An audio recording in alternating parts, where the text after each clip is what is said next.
Nibyo tubahaye ikaze nshuti bavandimwe ba Shema Chronique mu bice bitandukanye muherereyemo.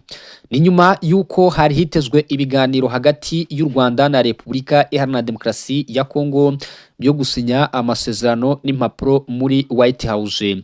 Byari kuba ku itariki 15 z'ukwezi kwa gatandatu, byari ku cyumweru, umunsi wera wo gusenga ku bakristu ndetse n'abemera Imana. Ibi byaje gupfa maze bituma abanyekongo benshi batekereza byinshi. Abajijwe n'itangaza makuru, Madame Therese Kayikwamba Wagner yabajijwe ati niki gikurikiraho nyuma yuko amasezerano y'ibiganiro adasinywe hagati y'u Rwanda na Repubulika Iharanira Demokarasi ya Kongo imbere ya Leta Zunze Ubumwe za Amerika. Niki Repubulika Iharanira Demokarasi ya Kongo yaba irimo gutekereza? Ese niki abanyekongo bari buze kubwirwa? Ese niki uyu munsi Amerika iri buze kuvuga ndetse nabwira isi yose? Ese kubera iki u Rwanda rudashaka gusinya aya masezerano? Nibazo byinshi yahaswe n'itangazamakuru. Madame Therese Kayikwamba Wagner inyoza mu gusubiza ibibazo nk'ibyo ndetse inararibonye mu gusubiza ibibazo nk'ibyo bya politike, akaba ndetse n'umucurabwenge mu bibazo nk'ibyo byose babirimo kugenda bibazwa bijyanye na politike. Yitwa intare y'ingore ndetse akaba umucurabwenge mu gucukumbura no kwinjirira mu gihe ahanganye na mugenzi we Olivier Nduhungirehe. Guhera mu kwezi kwa mbere umwaka wa 2025 nibwo impande zombi kubanye n'amahanga zatangiye inzira za diplomasiye. Ariko kandi ku rundi ruhande Madame Therese Kayikwamba Wagner yakomeje kugaragaza ubudahangarwa ndetse n'ubucurabwenge buhambaye muri ibibazo by'u Rwanda na Kongo, bitewe na speech cyangwa se discours yagiye atanga mu miryango mpuzamahanga n'ahandi bagiye bahurira. Simvuze ko Olivier Nduhungirehe atigeze nawe agaragaza ubushobozi buhambaye, ariko navuga ko Madame Therese Kayikwamba Wagner yakomeje kugaragaza ko ari intyoza, ndetse benshi ntibatinya kuvuga ko uyu mudame yamaze konka politike ngo y'abazungu, kuko buriya bivugwa ko sogokuru we ubyara mama we yaba ngo ari umudage, bikavuga ko maze isi umubyara ari we waba ari umukongomani. Bivugwa ko rero ngo Madame Therese Kayikwamba Wagner yamaze konka politike y'abazungu, ngo mu gihe kandi bivugwa ko yaba ararayikarabye bitewe n'ibisubizo ndetse n'ibibazo yagiye ahata imiryango mpuzamahanga. Therese Kayikwamba Wagner ubwo yari imbere y'itangazamakuru yagize ati twe nk'abanyekongo ibisi byari bidutunguye. U Rwanda rwivanye muri siyase rubeshyira Repubulika Iharanira Demokarasi ya Kongo kubigiramo uruhare.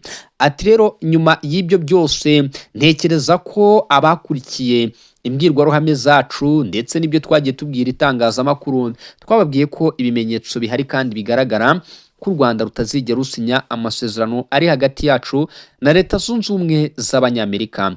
Therese Kayikwamba Wagner avuga ko ngibi byose rwose Repubulika Iharanira Demokarasi ya Kongo yari byiteze kandi yari byiteguye. Bati si ubwa mbere rwose u Rwanda rwica diru nk'iyi. Ati kuko mutirengagije mwakibuka neza amasezerano yariwe ku itariki 15 z'ukwezi kwa 12 2024.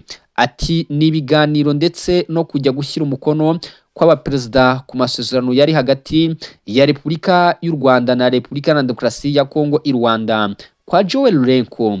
Ati byo mwabonye uko byagenze. Ati rero ibi byose twari tubyiteze kandi twari twiteze ko biri buze kubaho, twanabiteguje abanyekongo. Ati rero ntibyakabaye ikibazo.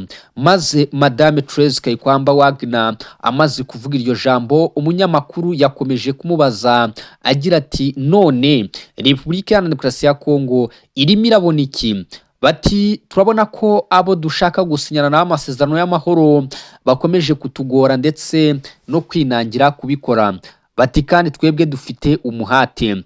Madame Therese Kayikwamba Wagner akimara kusubiza iki kibazo yahise abazwa ikibazo kigira kiti none niki Kongo igiye gukora? Ati twebwe ntago twavuga ngo tugiye gukora iki ngiki, ahubwo ese abahagarariye ibi biganiro bagiye gukora iki? Cyakabaye aricyo kibazo wibaza. ati kandi rero nizera ko inzira zose zishoboka twagerageje kuzinyuramo, ariko kandi ku rundi ruhande bigaragara ko u Rwanda rwo rudashaka kubahiriza izi nzira zose.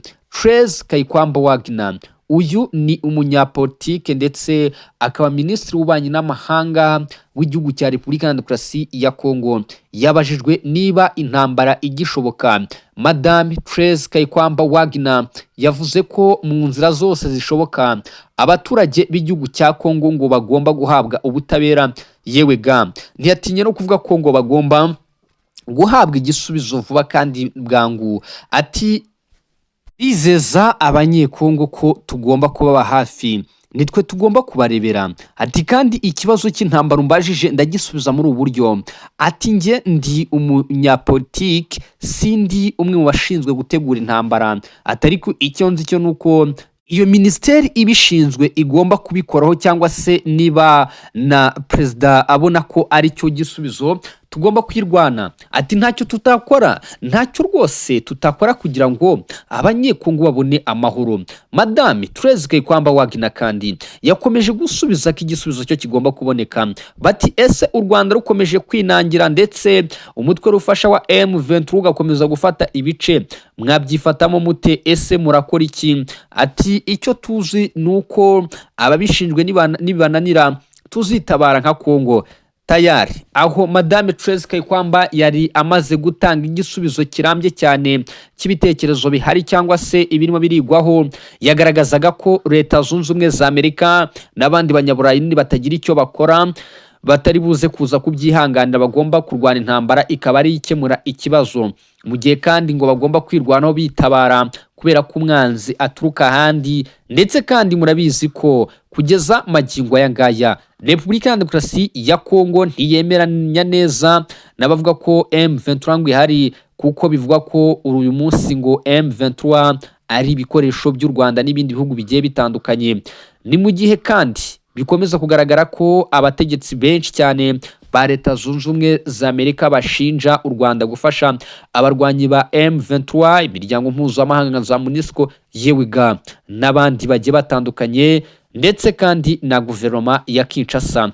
Ibi byose rero nibikomeza gushyira igitutu ku ntambara. Mu makuru akomeza kugenda tugeraho, hari impande zivuga ko iyi ntambara yakabaye ihoshwa n'intambara, ndetse kandi Kongo ikavuga iti turayirwanye turatsinzwe, mu gihe ibi rero ngo binagaragaza ko nibidashyirwamo imbaraga Leta Zunze Ubumwe za Amerika iraba ari umugambanyi mukuru, kandi biragaragara ko USA ngo hari icyo iri bube iziranye na M23. Yewe ga ntibinatinya kuvugwa ko rwose ngo baba bafatanya, kubera ko imikoranire yo irashoboka cyane. Amakuru aba arimo aragenda avugwa aba ari menshi cyane, mu gihe intambara zikomeje kuba urudaca aha mu burasirazuba bw'igihugu cya Kongo. Umutwe w'inyeshyamba za M23 navuga ko uyu munsi ukomeje kwatakwa bikomeye cyane na coalition ya Wazalendo, ingabo z'u Burundi FDNB mu bice bitandukanye.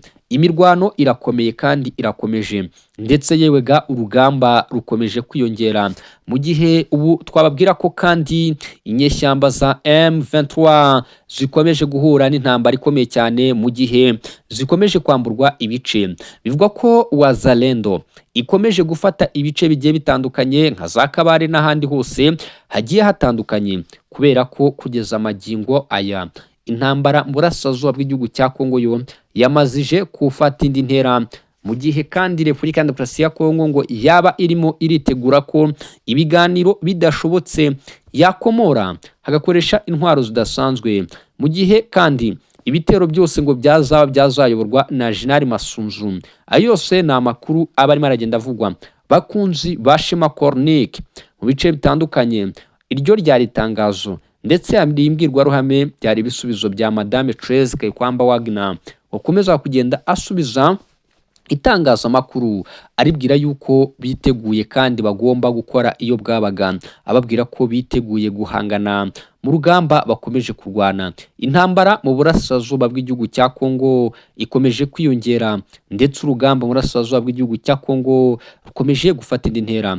Bakunzi bacu, ibiganiro wowe udukurikiye urabona bishoboka cyangwa se ibiganiro ubona ari amahoro n'igisubizo ku baturage b'igihugu cya Kongo? Ese urabona intambara ariyo gisubizo ku baturage b'igihugu cya Kongo? Ikaze kuri izi page mukanda subscribe kugira ngo tujye dukomeza kubana amakuru menshi cyane n'ibiganiro dukomeza kugenda tubagezaho tunabakurikiranira. Shema Chronique, focus goals and achievement and then God win. Ubundi tugakomeza kubagezaho amakuru yose gatanu kuri gatanu nk'uko mubizi. Reka mbifurize ko amahoro y'Imana akomeza kubana